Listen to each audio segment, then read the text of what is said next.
episode 153. My name is Dave Hunt, and I'm joined by Michael Swick. How's it going, Dave? I didn't know that we hit 3 years until I saw, you or Angela tweet about it, and I was like, oh, shit, yeah. And then I just moved on with my life. How's it going? It showed up in some of my memories on Facebook because we launched it and we were pushing all this stuff, and so I was like, oh, that's right. I knew it was coming, but when I woke up this morning, I'm like, oh yeah, so I guess today is November 1st. I go, we're recording today. So we are officially 3 years old today. This is when we recorded on this is when we released episode 1 3 years ago on November 1st. So it's 153 episodes because math, extra weeks in the years, I guess. 50? No, this 52 is, times no, 3 would be not. 156, but our E3 episodes mess it up because we don't do numbered episodes during E3 weeks. Typically, do we? I don't remember. And then we also take the week off of holiday because we like to, there's not, like I said, we do take a week off then, which is probably equating for some of the numbers. And then, but I mean, we've released, I don't have the exact numbers in front of me, but 175 pieces of content, at least on the podcast feed, not including the numerous, Patreon stuff that we've done, Twitch things that we've done. And then the 170 pieces of content include any of your some of your interviews that you've done, some of the game coverages and game previews that I've been able to do. So there's plenty of things that have definitely been more than 52 times 3 weeks of content for sure. So yeah. But been kind of crazy to think it's that long already. A lot of people were like, wow. The pandemic either slows down time or vastly accelerates it. There's no in between. It just depends on what questions you ask that day. Will be the answer right. of it went quick or it went real slow. So obviously we are Digital Days Gaming. We are a weekly podcast that updates most weeks Thursday morning at 6 a.m. Eastern time on podcast services. If you're able to leave us a review on that service, it's super helpful. Podcast Addict, Apple Music. I don't even know what the Apple thing's called anymore. Apple Podcasts, Google Play, any of those things, Spotify. If you're able to leave us a review and you can use words, that's always helpful. Sharing the show helps more people get access to our show as well. Reviewing helps moves us up in algorithms, or when somebody clicks on it and sees, oh wow, these guys have done 150 episodes plus. Then we should maybe check them out and then read some of the other reviews, and then they're like, oh, these guys are great. Then maybe they'll listen, subscribe, and download. So that's always helpful. But sharing is helpful. Sharing on Facebook, retweeting on Twitter. All of those things help the show grow. We do live stream on Twitch, twitch.tv/digitaldaysgaming. Typically on Tuesday nights, the show around 9 o'clock Eastern time.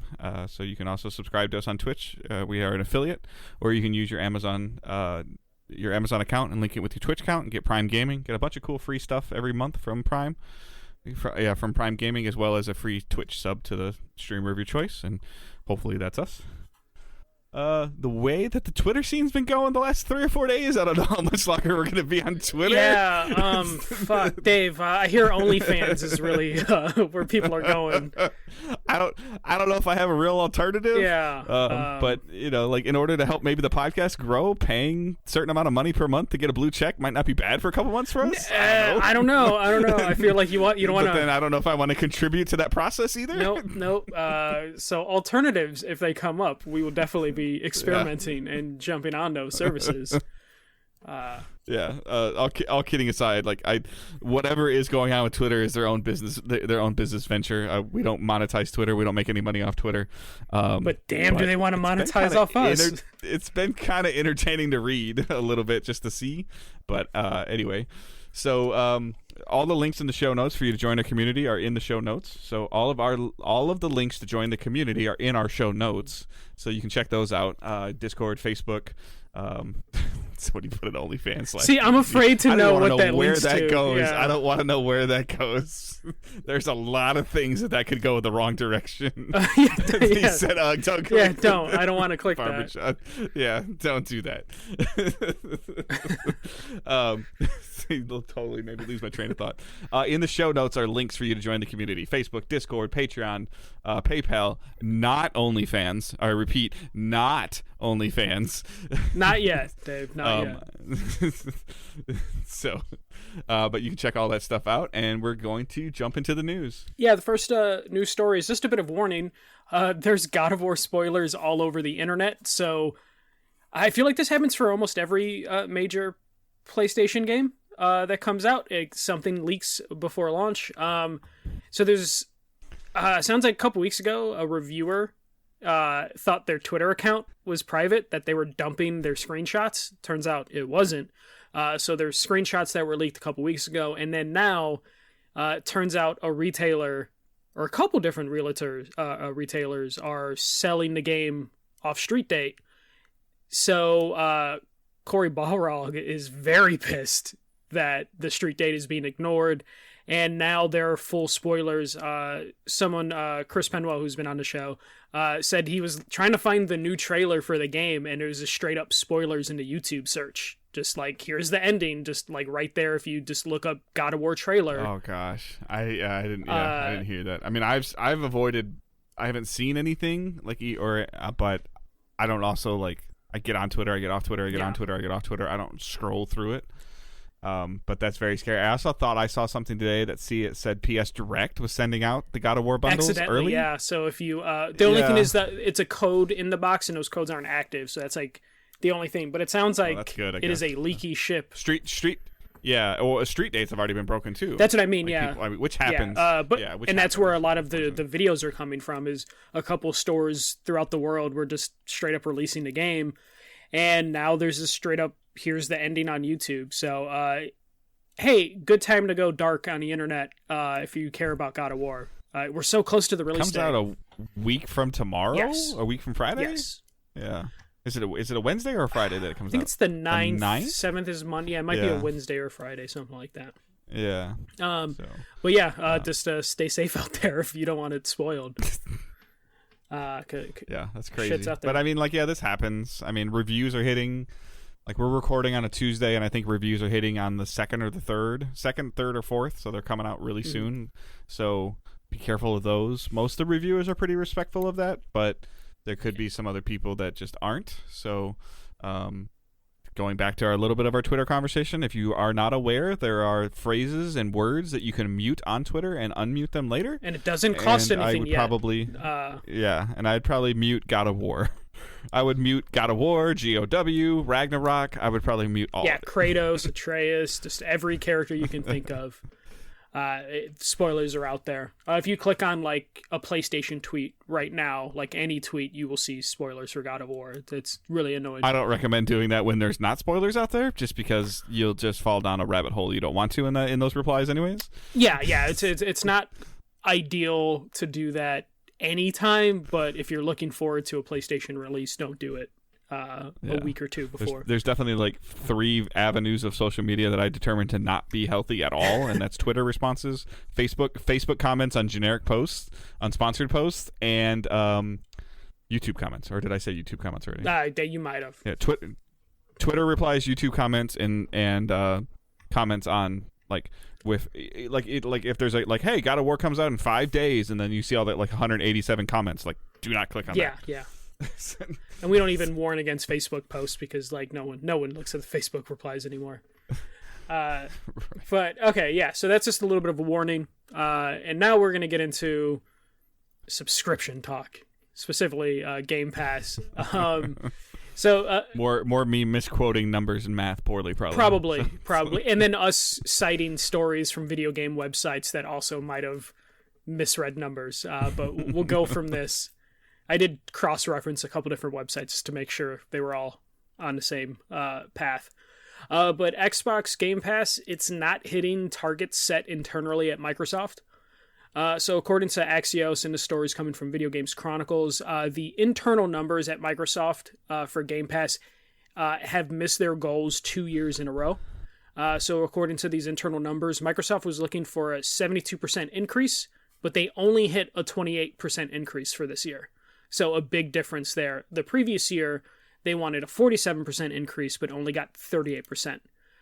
This in comparison to a year prior, or to basically 3 years ago, Microsoft wanted 71% and they got 85%. So that's why last year they wanted a get an increase, and then this year, because they thought they were hitting that point where like every year they're going to get like a major increase, and instead it's been slowing. In an interview prior to this information coming out, Phil Spencer did say in some interviews that like he has seen slowdown in growth for Game Pass, and equated the situation to basically the market has been saturated in terms of like, hey, we only have so many Xboxes out there, and the people that are going to subscribe have subscribed. So that is why there's a bit of a slowdown. And there was also talk of like Game Pass will probably get a price increase eventually, but see, I disagree with this. This has been all over social media, and I disagree with this point. He talked about games, consoles, and services in an entire sentence, saying that they like that some of them can't stay the same price forever. Mm-hmm. Do I see a possible increase for Game Pass subscription? Sure. Yes, inflation exists. But I think it's more the conversation around their games going from $60 to $70. Like that's what, because like right now you can buy Starfield for $60 still. Mm-hmm.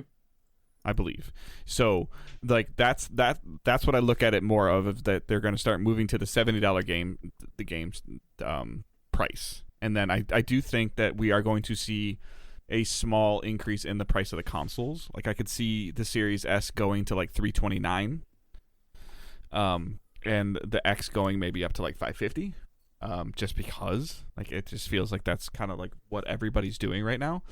I don't know, based on the numbers that you just read, I don't know if it's a good idea for them to increase the price of Game Pass right now. And I don't think they plan to do that anytime soon. Correct. When a number goes even lower, then they will have to. Ahead. Yeah. But I think if it stays flat and consistent, I think that they'll keep it at the price it is. Like, so he's not seeing growth, but he's also, I'm sorry, like they're not seeing growth, but they're not seeing decline. That's very important, is you're not seeing a decline. Yeah. I also think it's kind of crazy that, okay, so like 3 years ago, or if I'm looking at this, your bullet points correctly, like a 71% increase isn't necessarily crazy, because it was still like what I would call in its infancy, and they started adding bigger titles to the program, and then so to hope for 71 one year, and then to hope for 47 the next year seems a little bit more tangible. To get 85 that one year when you want 71%, and then to get 38 the next year when you wanted 47%, it's not awful. Yeah. But then to come out and have your highest number ever of wanting 72%, that's not good internal goal setting. No, especially with when you look at like the first party output for this year. It's like, right. But I also think that the Starfield, they were expecting Starfield is what they were expecting. Yeah, but you think they would have adjusted this number, but I guess they don't. They can't when they're a publicly traded company. Maybe they don't go back and do that. Yeah. So I do think that next year, with potentially on paper Starfield and Redfall coming out in the same year, I think we will see Game Pass go over 30 million subscribers. Do I think it'll stay over 30 million for the entire year? No, but it will get over 30 million. I think those two games together combined will get you that other $5 to $7 million user jump that they're looking for. I think Starfield will be 75% of it, and Redfall will be 25% of it. Starfield is a big deal. Now, if Microsoft can release something that's not Forza as a third major AAA third-party title that year, it gets into a completely different conversation for me of if you have 3 games coming out that are $70, and I think Starfield, Redfall, well, I don't know if Starfield will be, but I think Redfall will be $70, and then if another third-party game is able to come out during the holidays, that game will be $70 as well. This gets into the conversation of 3 $70 titles that interest you, costing you $210 on Xbox, or getting Game Pass Ultimate for $180. Yeah. It's going to come down to releases for them to see an increase. It's just kind of wild, though, because that does mean like they were expecting Starfield to come out this year, right? Because like that's the only logical thing. Well, it originally was dated, right? It was dated November 11th. Yeah. Like it was dated like next week. So yeah. So that had to have been there, and then maybe there was other things that they thought were farther along than they really were, or Bethesda had told them that they were farther along, and then they said, oh, wait a minute, we don't want you to release that. What are you talking about? We always do that. Well, you're not doing that anymore. So, Yeah. So, yeah, there's a lot. I feel like there's been a lot of stuff when Spencer talked to the Wall Street Journal that's kind of been thrown out of proportion. In terms of, he said, Xbox, I think his exact quote, and I could be wrong, but Xbox is now profitable for us, is what he stated, like which tells me that it wasn't profitable before, and it is now. Could that be because I feel like they spent significantly less on third-party titles on Game Pass in 2022 than they did in 2021? I don't have any like concrete facts or anything to back that up, other than games like Outriders aren't on there, and we're led to believe that Outriders was an expensive endeavor for them to get on Game Pass. But I think overall, like, people are like jumping on the numbers and seeing, and the bottom line is that what this tells me, and everything that Phil Spencer has said to the Wall Street Journal, is this company needs to release some goddamn games. This is what it comes down to, is just they need to release games to where the numbers will eventually decline if they don't start releasing first-party games. And right. Once they get into that rhythm that we keep talking about them, that they eventually could hit, or they could get a couple games out in one go, or like consistently get 2 to 3 games out per year, then that's probably when you increase the price for Game Pass. But right now, if they're only looking at maybe 1 or 2 releases, they're going to have to do something and make more third-party deals. But this is also where the Activision Blizzard thing comes in, and they'll probably get a huge price, or a huge subscriber influx when that deal finally closes. Like the thing that I think that maybe people might be dismissing is, like, we could be talking about this whatever it gets when it gets done with the Judicial Olympics that's playing right now, but like this Activision Blizzard Xbox merger acquisition could probably be finalized by the beginning of fiscal year. So we're talking like March, right? Like we're talking about end of March, beginning of April of this 2023, this deal being done. Do you agree? The UK just said they're going to go further in depth. So, I mean, I'm talking about the end of Microsoft fiscal year, which I believe is the end of March. Yeah, I mean, it's a possibility, though there is a chance it get stretched out. So what do you think would or could happen, or do you think it's too late, but what could or would happen to Game Pass subscriptions if Call of Duty Modern Warfare 2 is on Game Pass April 1st? I mean, I would assume they would go up, though we'll talk about the Modern Warfare 2 sales figures in a little bit on how everyone might already have a copy by then. But it definitely will lead to an increase. Or even if they just put the back catalog of Call of Duty games on there, it would be a huge jump for them. Especially it would be like a month or two after Starfield's already been out. So it would be a good 1-2 punch for Game Pass at that point. I was just all right, let's talk about PlayStation Plus now. So PlayStation Plus, it looks like it has seen a 2 million subscriber drop since the relaunch. This isn't that crazy of a thing. The subscriber count is still higher than pre-pandemic numbers. They're just kind of dealing with, we're further past the pandemic being, quote unquote over. So they're seeing a drop. I think they were expecting PlayStation Plus revamp to keep people, but it ended up they just still lost the amount of people they were probably already going to lose regardless of the revamp. Revenue from the service did increase despite this loss, and PlayStation does expect to regain these 2 million people by the end of next quarter. So it's not that big a deal. I just put this out here because online, since fanboy's fanboy, there's just a bunch of people just pointing to this and pointing to the Game Pass thing, saying subscriptions are dying and all that stuff. But this shouldn't be too big a deal. But Dave, were you expecting the PS Plus revamp to bring people in or keep people? Because I kind of don't think they did a good enough job, so this kind of makes sense. Yeah, so the PS Plus numbers are actually a little bit surprising to me, because I feel like when everybody, like you had mentioned, like fanboys are going to fanboy, but like they had to have pumped a decent amount of expenses into this marketing of PS Plus and PS Extra, Premium and Extra, as well as, like, I'm sure that it wasn't expensive, but I'm sure it wasn't cheap to add trophy support to some of these games. It did cost effort, time, effort, and energy. But the thing that's like super interesting is a decrease of 2 million subscribers, but an increase in revenue means that people are paying for the higher tiers. Yeah. But my question is, would be, I would like to see this come around next June. And you know, like, or I guess at this time next year, because that would be when people are like, all right, I'll do it for like a year, or I'll do the extra $30 on top of my, because I think last time I saw mine, it was like, upgrade for like $22.97 for the rest of your time period, which doesn't sound terrible, but when it comes down to, oh, your PS Plus is expired, do you want the $60 package, the $90 package, or the $120 package?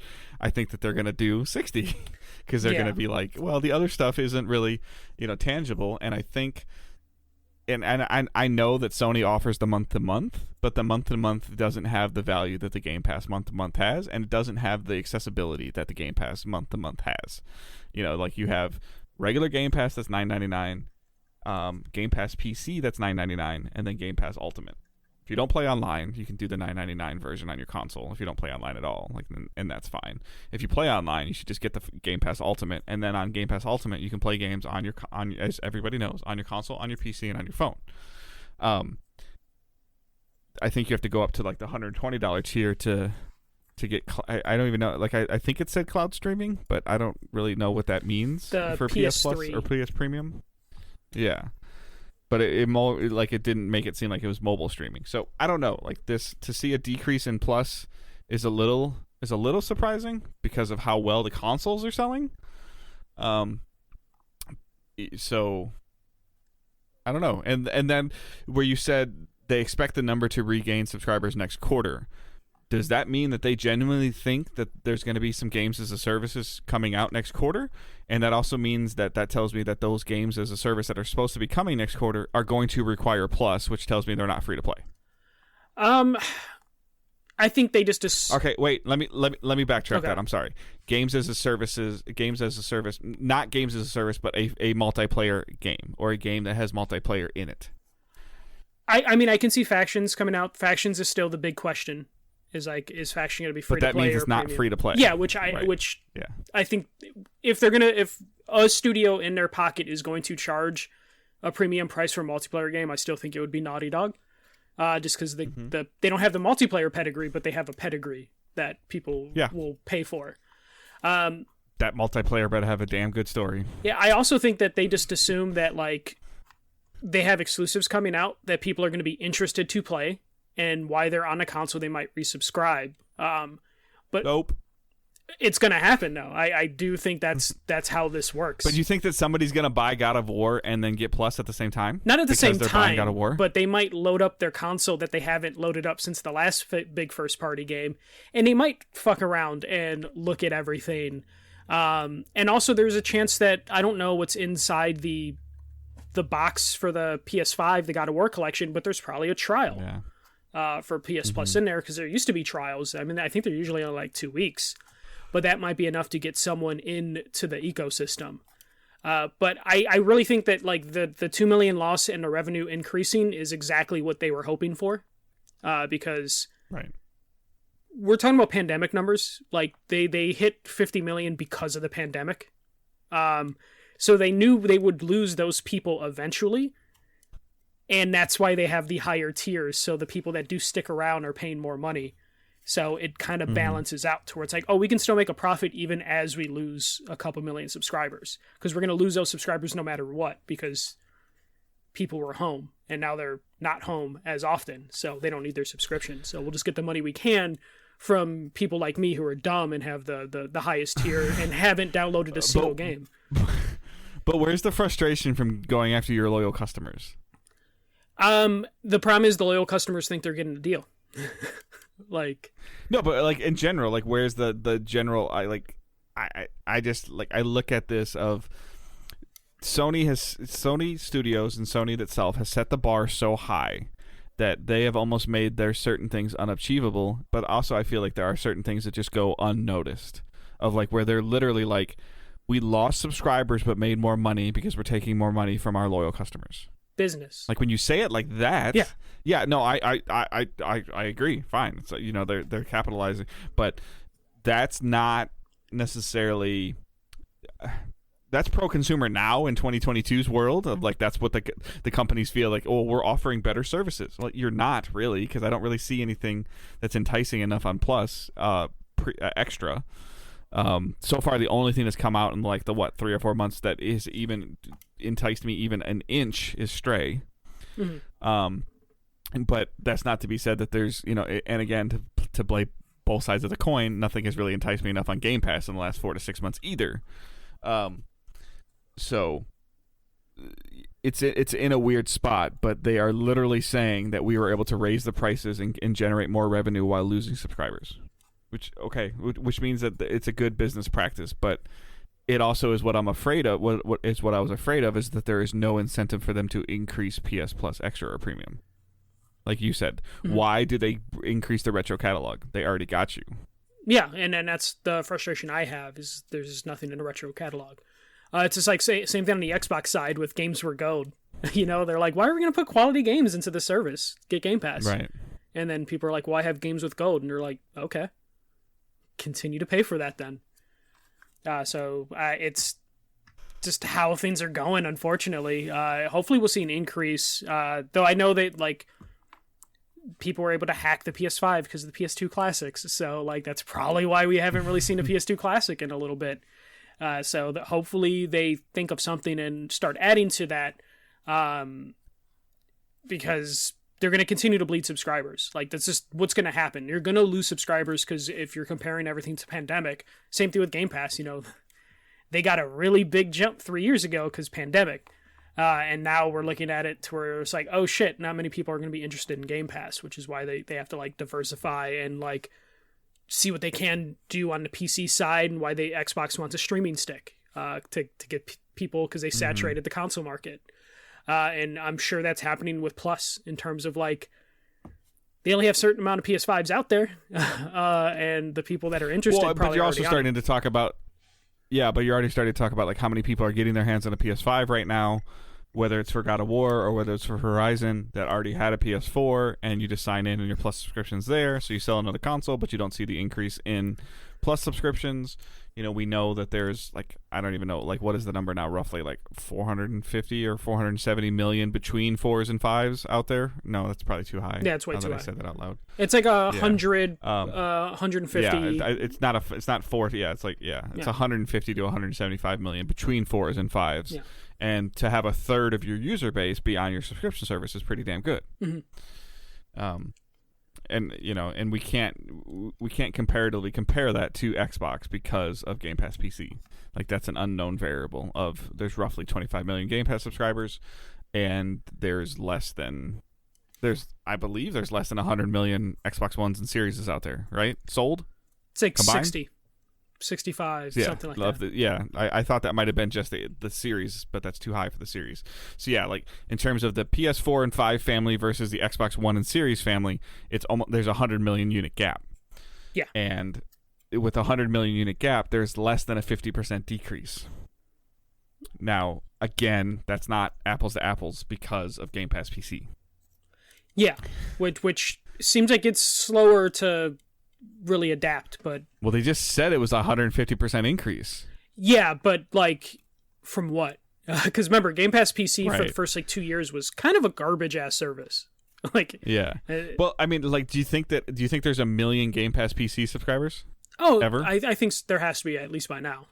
Okay, so but if there was a million and we saw a 150% increase, that means that the number's at 2.5 million. Yeah. So that's a lot. Oh, it's a lot, but not, if you look at how many people are out on PC, in general, like Xbox has a large base to try and get. Yeah, absolutely. And they also need to just build out that service, because there is still a difference between PC and console Game Pass in terms of like, it's not the same library. Yes. But even like as I've started looking into like Dante's Inferno, it's only on console. Yeah. Yeah. So which is frustrating at this point in time. It should just be on both. I should just be able to. If Xbox truly wants me to play wherever, then it should like almost even let me like remote play from my PC to my Xbox, which I think I can, but it should just work. I think like some of those games are just cloud available, but right, you'd be playing on a cloud. But on the Xbox store, like when I sign into my Game Pass subscription and I type in Dante's Inferno, it just gives me the Xbox the series logo, not the piece, not the like the mouse. So so we'll follow up with this story in a quarter and see where they're at. Yeah, there's not a lot of stuff on the Xbox PC store outside of what's available on Game Pass. I can't, and I don't know like what storefronts they would or wouldn't be on, but just as an example, I was messing around the other day, like NBA 2K cannot be purchased on the Xbox PC storefront. I don't even know if it can be purchased on Steam. That might be a bad example because it might not be on PC at all. But there are certain things that I was just surprised, like when I was looking, that aren't even available to buy on the Xbox storefront. Even if you just search Batman, like Gotham Knights is not available on the Xbox storefront. None of the Arkham games are available on the Xbox storefront, whether it's on Game Pass or not. Like they're not available for purchase. Like you could just go to Steam and find something.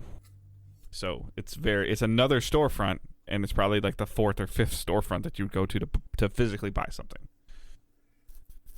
Yeah, it's not high on the list. So, yeah, they still have a lot of work to do for the Microsoft Store because it is pretty atrocious. I know you've been dabbling. Like at this point in time, like they probably just need to get some kind of partnership with Steam where it's almost like a redirect and give them like a percentage of like, I don't know, like I just feel like just eliminate that hurdle of like. It's a frustrating aspect as a primarily like 95% console player trying to do stuff on PC of like, okay, is it in the Epic Game Store? Is it in the Microsoft Store? Is it on Steam? Is it somewhere else? Well, they're buying Activision Blizzard, like, so BattleNet could be their storefront that they connect to. Yeah, that would be great. I think if they could just take BattleNet and put it in the Xbox Store. Yeah, so they might end up having to adopt that or shut it down because like Bethesda had a storefront that they shut down and put into Steam, and Yeah, but again, but then even if you look for, I haven't done it, but if you look for a Bethesda game on the Xbox storefront, yeah, you can find it, but it's just Game Pass, and it just and like for me, it just tells me Game Pass, which is fine because I know I'm a subscriber, but I don't like I was like more like trying to like compare prices, like how much is something on the Xbox store and how much is it on like. I don't know. I was just messing around the other day, and I'm like, this is kind of shallow. Oh no, it's trash. Like it definitely feels like a system that's like just duct taped together, which is just kind of embarrassing for such a large company. Right. All right, we'll move on to the next story. EA has confirmed that they have a 3-game deal with Marvel. So, as previously announced, EA and Motive Studios are making an Iron Man game, but EA confirmed there are 2 more games being worked on. Unrelated to Iron Man, but they won't say what Marvel characters it's based on, other than it's in an action adventure game. So Disney hated how Star Wars went, kind of, and now they signed up for Marvel. Though EA's done better with Star Wars because of Respawn. So don't know what studios would be working on this, or if they're just going to put all the Marvel games on one studio. But more Marvel games are coming, and they're going to be from EA. Dave, any dream EA Marvel combos? No. Yeah. Unless they start letting them mess with the X-Men universe. Mm-hmm. Just that would be nice. Like, I don't really know if I need anything else from MCU at this point in time. No. I still think it'd be like, I still think like we talked about like a Winter Soldier style game would be cool, like during that World War II time frame of, like a third person action adventure like that. I guess maybe I would like to know more about like possibly like Captain Marvel's time, like post the movie. Yeah, if you do like a direct where she tie-in. leaves. Yeah, like where she leaves in going after, protecting the Skrulls, or I'm not even sure if I'm saying what they like the race that she was helping, the shape-shifting race. Yeah. So like I think like those are the 2 things that like come to the top of my head. Also like capitalizing on maybe some of the Disney Plus success, the Miss Marvel, like more of her figuring out about how she got what she got, like more figuring out more about that time frame. But like all of those, like immediately when I'm saying some of those stuff, like that stuff immediately like screams like Uncharted style to me, and I don't know if I want that.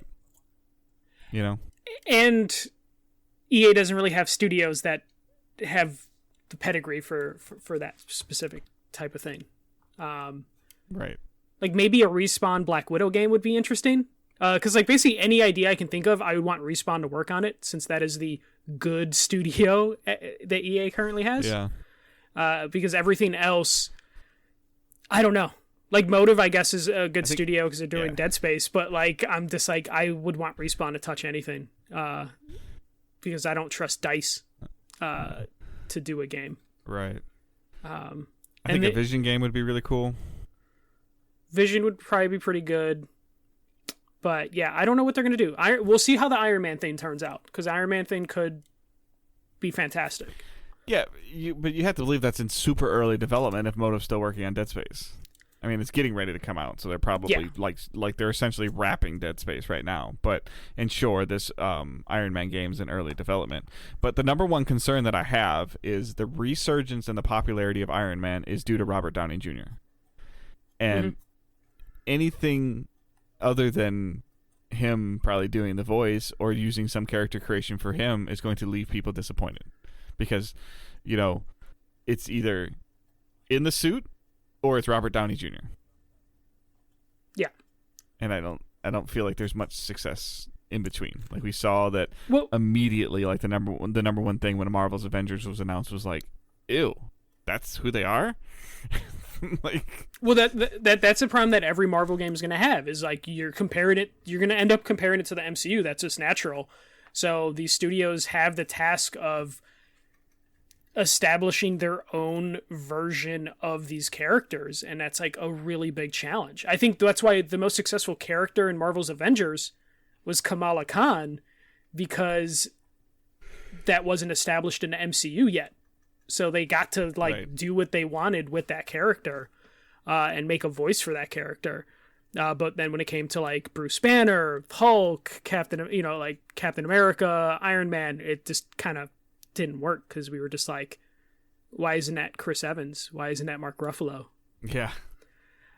So we'll see what they do. I don't know what studios EA would even line up for this, because BioWare's busy. Yeah. Respawn's busy. Unless they put them all on Motive, and they're really talking about 3 Iron Man games. They're already working on an Iron Man trilogy. Yeah, but you're still talking about, by the 3rd game, you're talking about 10 plus years out. How long was Robert Downey Jr. Iron Man?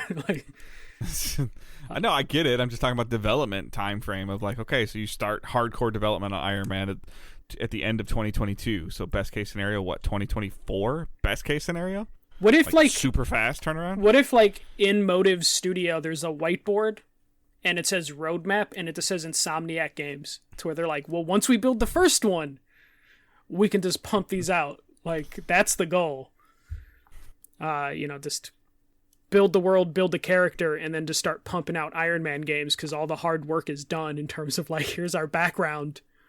But even then, I don't even know what you do with Iron Man in terms of like, Spider-Man has New York, and the reason Insomniac can pump out Spider-Man games is because New York is already set and made, and they just have to work on everything else. I don't really tie Iron Man to a specific city. Like, he's a globe-trotting sort of hero, so I don't know exactly what you do. Well, he flies at super fast speed.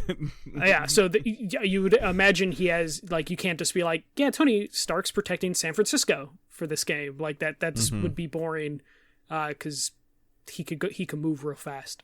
Yeah. So Iron Man is an interesting first take. I would have wanted them to go for a smaller character, but they could end up doing that with the other characters.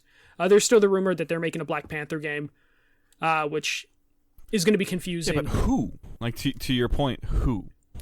Like, who is developing this game? That's the thing. Under EA's umbrella. No idea. And that's what I'm curious about. It's just like, because they don't really have the Madden team. The Madden team. Right.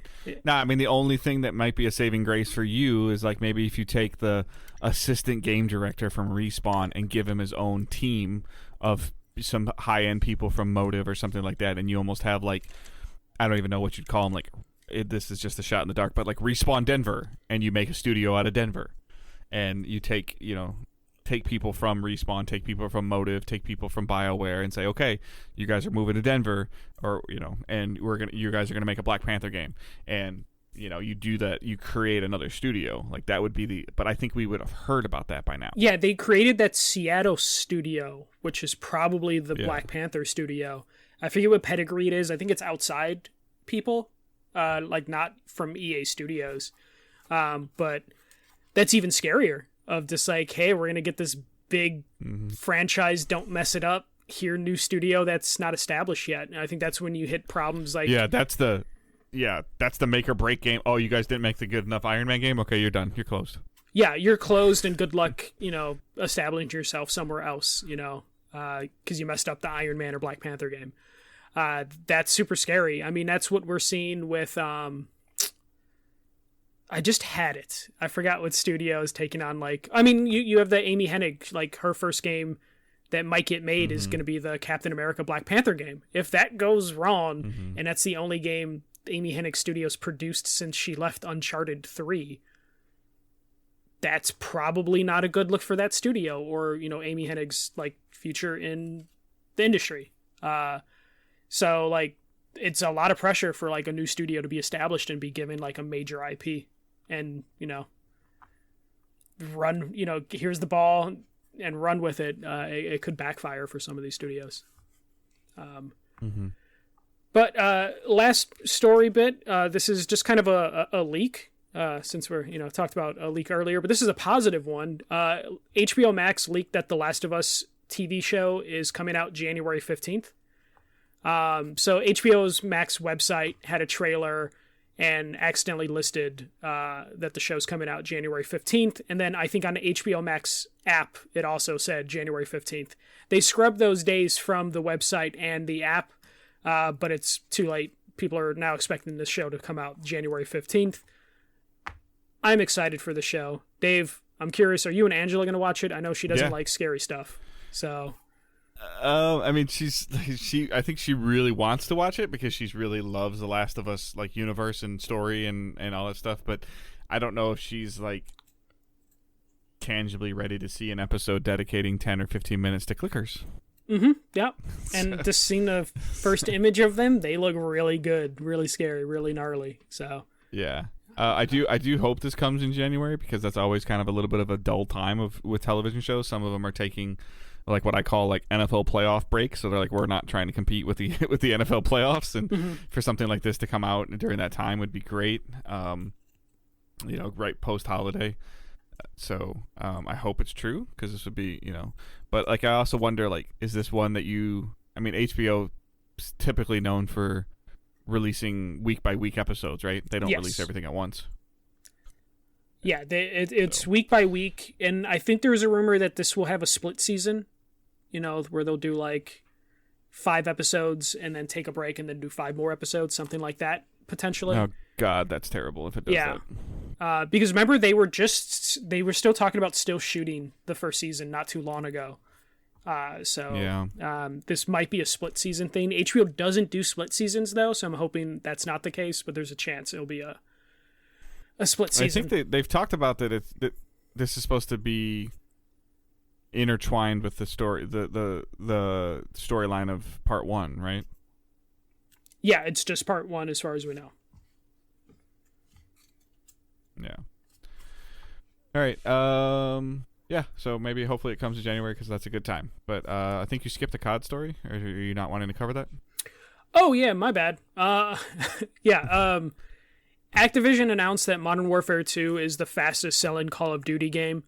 Kind of surprising for me because I feel like this game kind of came out without a lot of hype. But yeah, Modern Warfare 2 broke the franchise launch sales by hitting $800 million in 3 days. The game also broke player count in hours played the first weekend. So it broke a bunch of internal Call of Duty records. My question to you, Dave, is this because this might be the last one on PlayStation? or before it goes to Game well, Pass? I don't think it's gonna be the last one on PlayStation. Do you think there's a perception? But no, I think it's because it's Steam. Steam. Like, has it not been on Steam recently? Yeah. I don't think this is the first time it's been out on PC, like on Steam, right? In years. Yeah. In years, probably, yeah, because it used to be on Steam, and then it went away from Steam, went to Battle.net, so I think it's back on Steam, yeah. So, like, you have a huge player, a huge player base that's not concerned about Series consoles or PS5 consoles. Like, can just be like, oh, I can play it on my PC. It broke, it had, things like it had like a concurrent player count numbers that were ridiculous on Steam.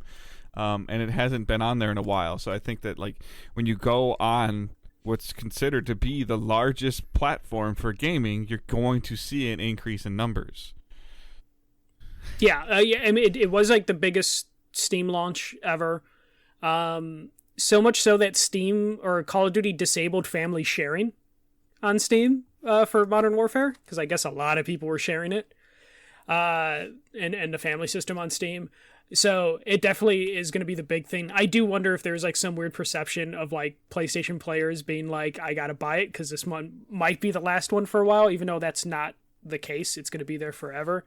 Part of me was just thinking of just like how many people may have purchased it, of just like, got to get this Call of Duty because I don't know what's going to happen with the next one. And also they're taking a break next year too. So there might be more interest in this one because they're taking a break next year in general.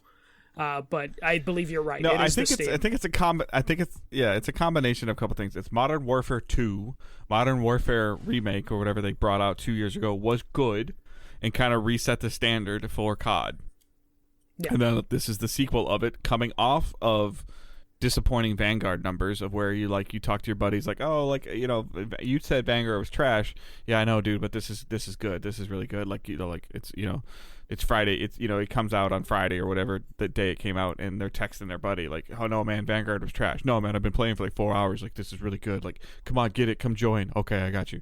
Like, I'm sure that was happening. There was what I perceive to be a lot of talk around it in the sports world in general. More talk around it than what I'd seen before, besides the Kyler Murray crap about he can't play when Call of Duty comes out. He plays quarterback terrible.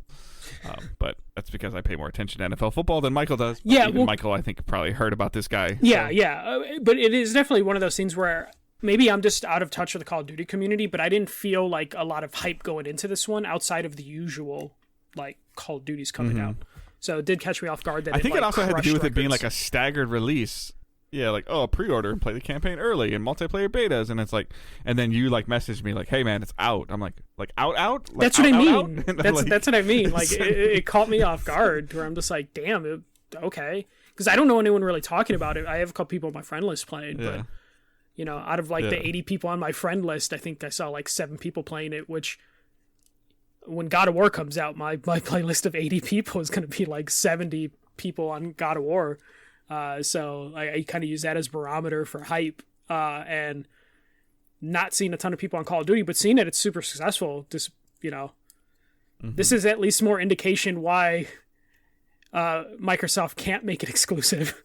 When they eventually own I think it. His quote or whatever, like Spencer's quote was, it'll be Call of Duty will be available on PlayStation as long as it exists. And people are like, what? Yeah, because of this reasons like this, $800 million in 3 days. That is a lot of money, and people are down on the franchise because again, everyone is just like, oh, Call of Duty's it's stagnating, it's on a downward trajectory, and then this happens. $800 million disagrees with you. Yeah. So it feels like it's like every other year. It's just like, oh, Call of Duty's really struggling. Next year it breaks records. And Warzone 2's not out yet. Warzone 2 comes out in a week or two. So they're going to see another like gigantic increase. I didn't even know that Warzone 2 is coming out in a week or two. Yeah. See, like this is why it's so weird because we feel kind of disconnected from it. Warzone 2 is out November 16th. So, yeah, a lot of Call of Duty, a lot of money being made over there. Yeah. We've never like demeaned it before, but it's just like when people laugh at how much money Xbox is paying for Activision Blizzard, and like $800 million in 3 days tells you otherwise. It's 1/78th there, the price tag. So still, that's 3 days though. Like that's crazy. Yeah, like so.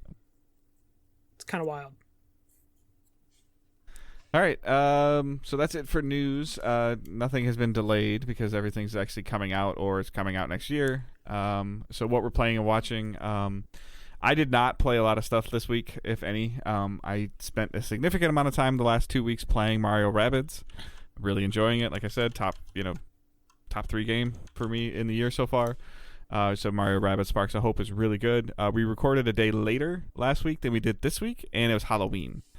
So there was a lot of factors going on with that, but I have not played very much. A couple of people have been asking me my thoughts and opinions on Destiny's Halloween event, and like I said, it's really, really boring. So that's not drawing my attention.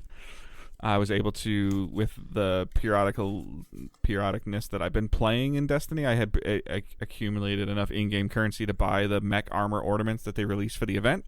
I could buy those on the first day. So I bought those, and I just haven't really been playing with it, and have not gotten a chance to go back to Gotham Knights yet. I still want to. I don't really feel like there's anything wrong with it. I've just been kind of exhausted when I come home the last couple of days. So, just kind of busy. Like nothing in particular. I took that time off for vacation, spent a lot of time hooking up the PC, and did some stuff and. Been doing a little bit more stuff with the family, doing a little more stuff with Owen and Scouts and stuff, so that's taken up some more of my time. So just trying to find that balance. I do want to complete Gotham Knights, ideally, get significant time with Gotham Knights before God of War comes out.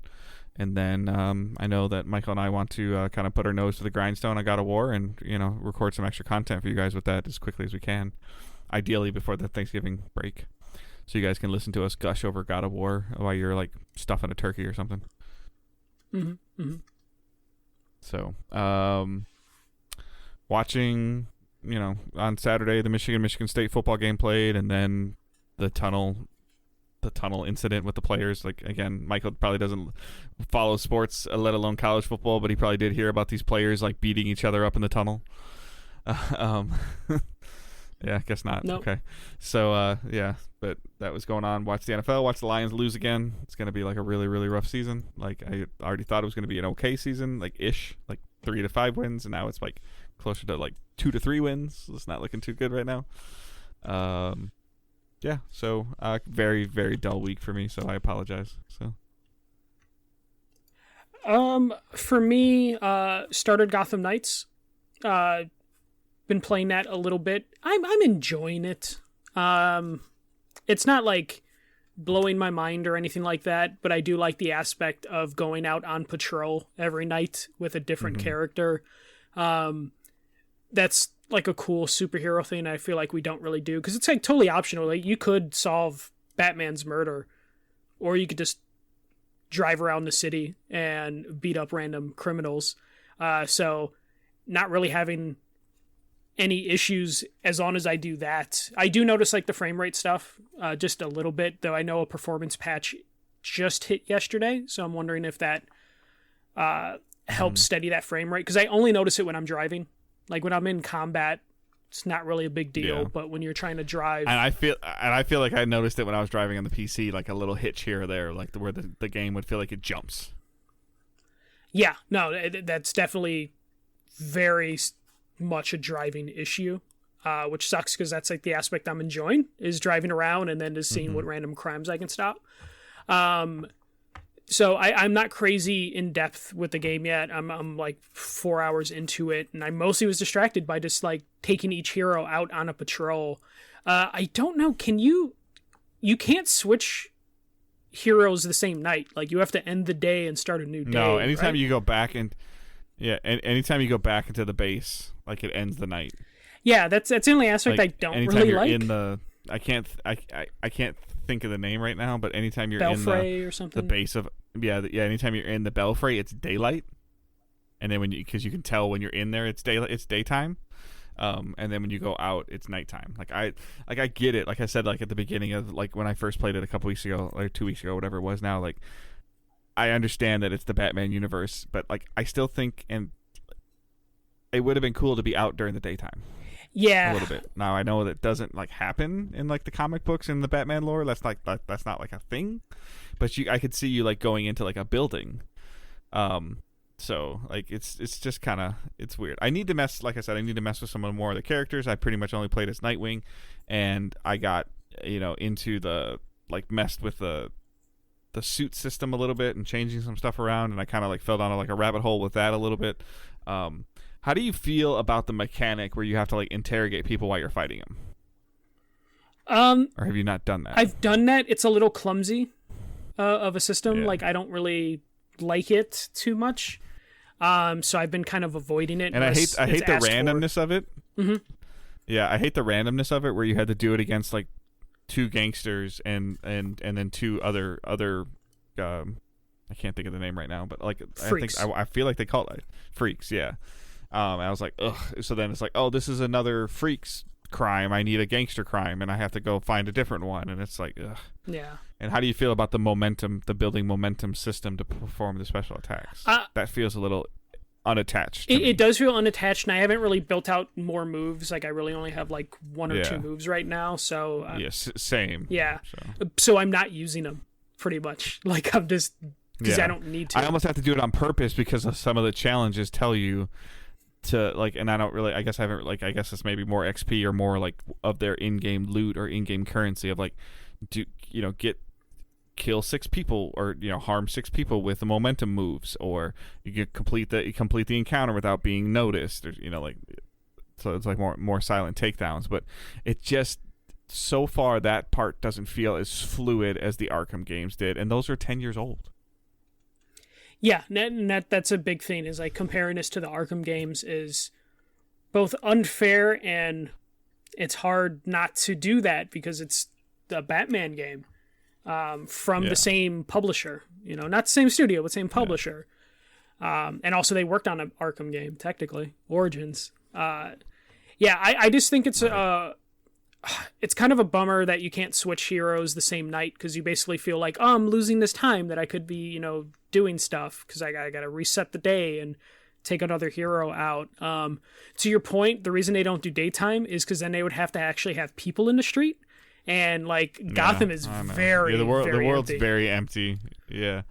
I think that you and I might need to try to link up on console. And I would be curious, like, if you join my game with your character, like the huge caveat for me would be progression and carryover. So I'd be very curious how that works. Now, earning the XP and earning the stuff for you to craft other things, I think would be unharmful for you and I to go out and patrol and for you to earn extra XP and extra materials. But I'd be curious if you were on a different campaign mission than I was, or vice versa, like how that would function and react. Yeah, we could probably try and do that this weekend. You just have to start a PlayStation character because there's no I know crossplay, unfortunately. I still think when this 4-player mode comes out, this 4-player game mode separate from the game, like that's when they're gonna like, hey, this is out and we now have crossplay. Did you hope so. Have to make it? Did you have to make a name? No, I did not. You did not have to make it. But I think I already had my Multiverses is a Warner Brothers account. So I think it just pulled my Warner Brothers account already tied to my PSN ID. Okay. Well, I'll be curious because I'm going to download it on our DDG PSN account. And so I'll be curious if it asks me to do something because I don't have anything linked. I don't think that we have anything linked to that. Not for Warner Brothers. So, yeah. Right. So we'll see how that goes. Yeah. Other than that, we did get a review code for Shatter Remaster Deluxe. So Shatter Remaster is it's a remaster of one of my favorite PS3 games, Shatter. So this is like a block-breaking game, similar to like Arkanoid, I think. But what this game does to differentiate itself from other brick-breaking game or block-breaking game, whatever you want to call them, is it has mechanics will probably make Dave laugh, where you can suck and blow the ball that you're using to break blocks. So that's how it differentiates itself from other more basic games in the same genre.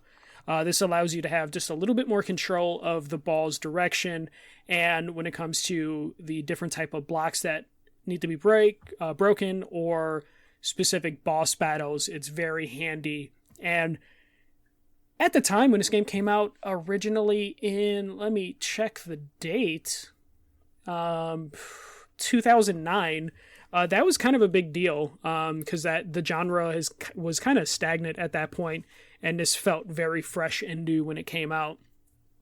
So this remaster brings it up to 4K. I believe they're advertising 120 frames on certain platforms. I'm playing it on PS5, but my TV's capped out at 60 hertz, so I haven't been able to test anything further than that. But it does run smooth. It did kind of catch me off guard because visually it looks way sharper and almost looked cartoony to me, to where like I'm probably gonna have to load up my PS3 just to kind of look at them to see like if any of the art was changed, or it's just because it's a higher resolution that it just looks completely different to me. But it's still a fantastic looking game. The leaderboards are going to become my addiction. Though I was playing them pre-release, so there wasn't too many people like on there to compare against. But this is exactly the game that it was back then, but it's running on newer hardware.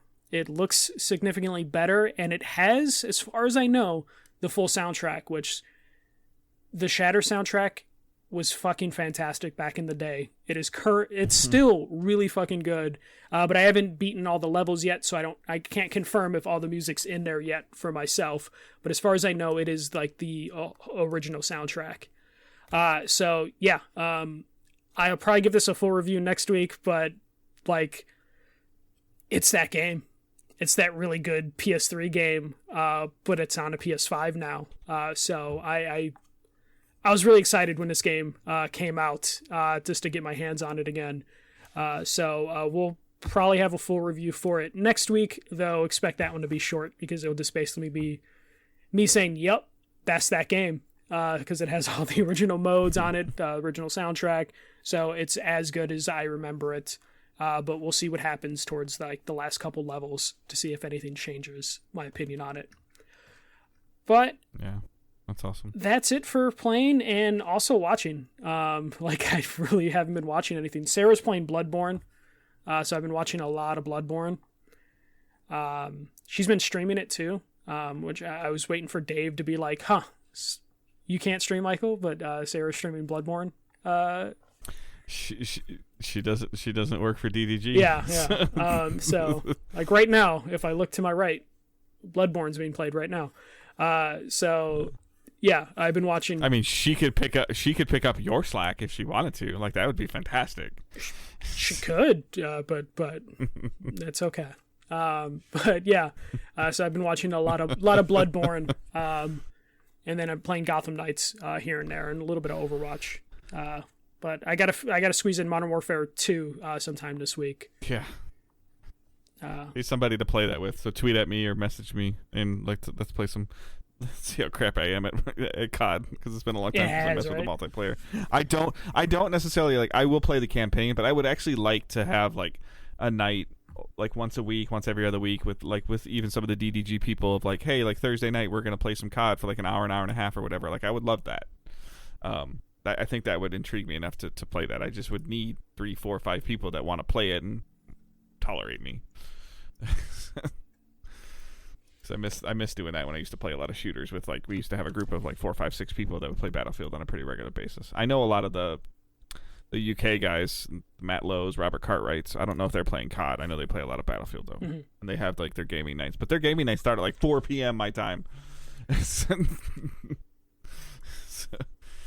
All right, so we're gonna hit some questions and comments like really quick. We're running a little long, not too long, but so you can send us those using hashtag AskDigitalDays. So Stefan Wren writes, who do you want to win the World Series? If the Phillies win, can we have a special podcast talking about it with Josh? Might be an excuse to get him on. Yeah, could be. So, however, I'd have to find this exact thing, and I think I might tweet it. I heard it on the radio today. I might do some Googling. But every year that the Philadelphia Phillies or the Philadelphia franchise has won baseball's championship, like going all the way back to like 1929, 1980, 2008, and then possibly now, it has tied to the Depression or a recession. Fantastic. You know what? So I'll take a Depression over an Astros win. Oh, wow. Yeah. Okay. So out of probably the four major sports that you pay attention to and follow, I think basketball is number one and baseball is number two, correct? Yes. Okay. Why do you still have a disdain for the Astros when nobody for that organization is involved with that scandal anymore and they're still winning? Because fuck them, Dave. Fuck them. No, like the manager, the general manager, the bench coach, they're all gone. People still live there, Dave. No, I kind of want the Phillies to win just because it'll make my White Sox cringe even more. Because like a couple of the signings the White Sox were in the conversations for ended up in Philly. So I'm kind of rooting for Philly, but also fuck Houston. Fuck Houston. Fuck the Yankees. Fuck the Red Sox. I really like Bryce Harper as a player. I love the way he plays the game. I think it sucks that he's only DHing lately, coming post injury. So hopefully he plays in the field again. But like they're kind of like the scrappy bunch too. So like it wouldn't bother me either way who wins this, but I think it'd be cool for Philadelphia to win one again because it's been like 13 years since whatever they won in '08. So. All right, so Roy Gibbs writes, any plans to participate in Extra Life this weekend? So my question would be, oh shit, that's this weekend? It's always around my birthday, and I just can never make it happen around my birthday. Yeah. So Roy, I know you're doing Extra Life. Kudos to you. Please send me all of your Extra Life information.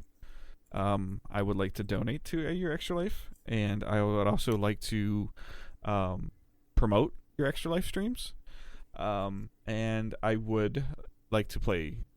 I know I said I would last year and I didn't, but I would like to play some games with you. Whether it's, I believe you're playing all day Saturday, and I am working on Saturday. But I would be home in the evening. I think you're going to tell me that you want to play Division 2. So if that is the case, then just remind me, and then I will download it, and I will try to carve out some time.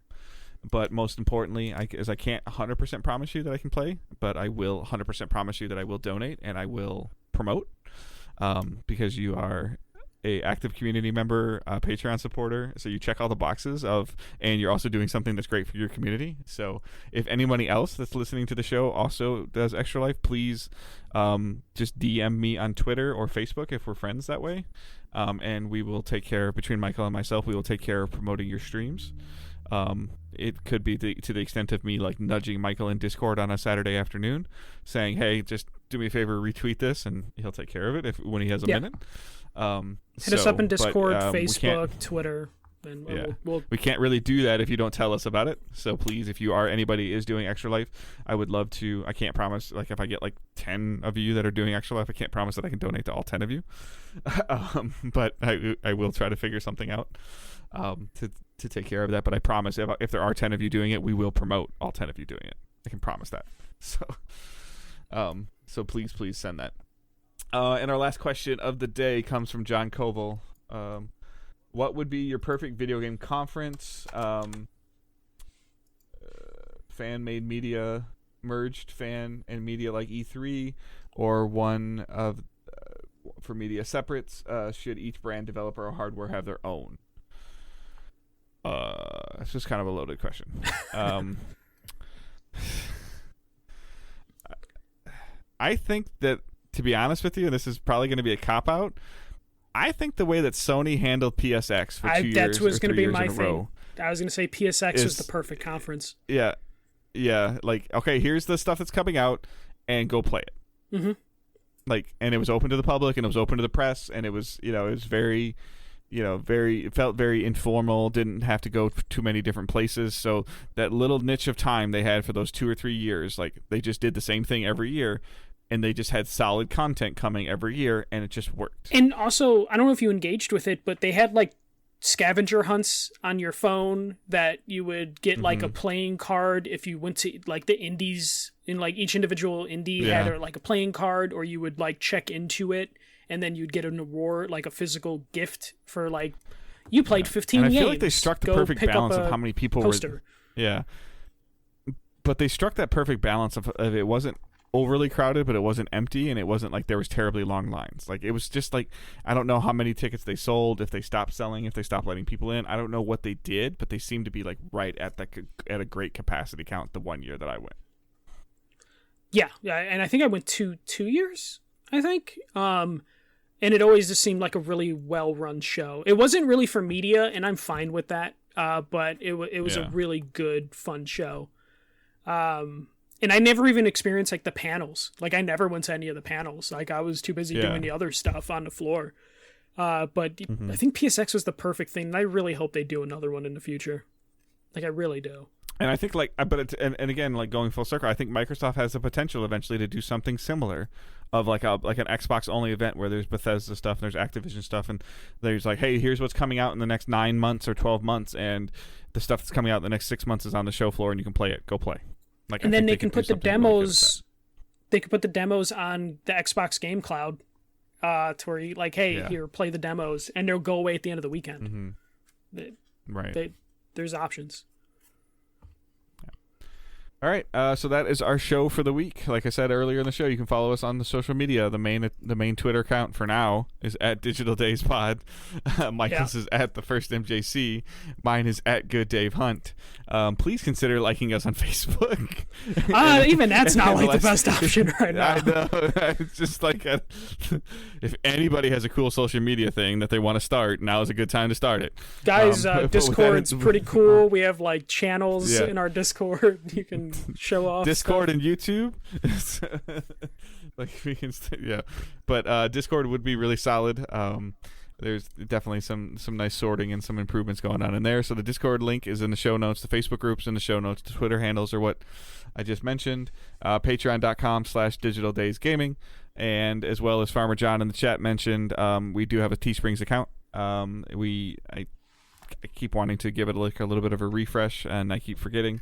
And as well as maybe explore possible other options, because we weren't necessarily enthralled with exactly what we were getting from Teesprings, but I had tentatively planned to do that for our 3-year anniversary, and that's today, and I'm behind. But for now, we'll see where we're at. I still might try to do something as we get ready for the holidays. So, but with that said, please again consider reviewing the show. Please consider subscribing on Twitch if you have the ability to do so, whether it's through Amazon or through just monetarily if you choose to. But yeah, I hope everyone has a great week, and keep moving forward. Don't be a dick. See ya.